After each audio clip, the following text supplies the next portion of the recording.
عليكم ورحمة الله وبركاته. الحمد لله والصلاة والسلام على من لا نبي بعده. أعوذ بالله من الشيطان الرجيم. بسم الله الرحمن الرحيم. باب كيف يكباس ইলমু।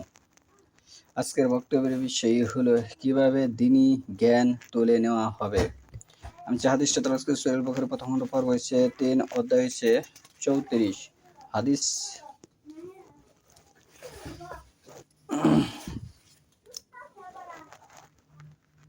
ইবনু উমর আব্দুল আজিজ ইলা আবি বাকরি, এখানে দুজন সাহাবীর নাম একেবারেই পাশাপাশি। একজন হচ্ছে আবু বকর রাদিয়াল্লাহু আনহু, যিনি আল্লাহ রাসূল সাল্লাল্লাহু আলাইহি ওয়াসাল্লামের শ্বশুর আয়েশা রাদিয়াল্লাহু আনহার পিতা।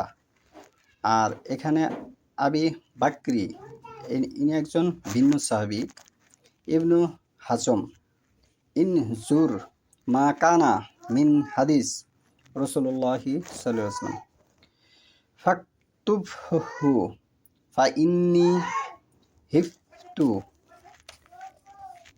দুরুসাল ইলমি ওয়া সাহাবা উলামা ওয়ালা তাকবাল ইল্লা হাদিস নবী সাল্লাল্লাহু আলাইহি ওয়াসাল্লাম ওয়াল তুফশু ইলমু ওয়াল তাসলিসু হাত্তা ইউআল্লামা মান লা ইয়ালামু ফাইন্নাল ইলমু লা ইয়াহলিকু হাত্তা ইয়াকুনা সিরা।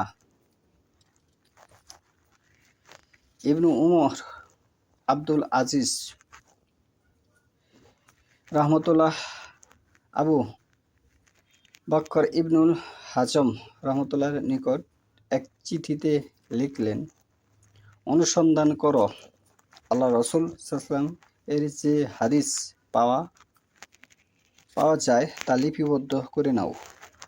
আমি ধর্মীয় জ্ঞান লোপ পাওয়ার এবং আলেমদের বিদায় নেওয়ার ভয় করছি, এবং জেনে রাখো নবী সাল্লাল্লাহু আলাইহি ওয়াসাল্লামের হাদিস ব্যতীত অন্য কিছুই গ্রহণ করা হবে না, এবং প্রত্যেকেরই উচিত ধর্মীয় জ্ঞানের প্রচার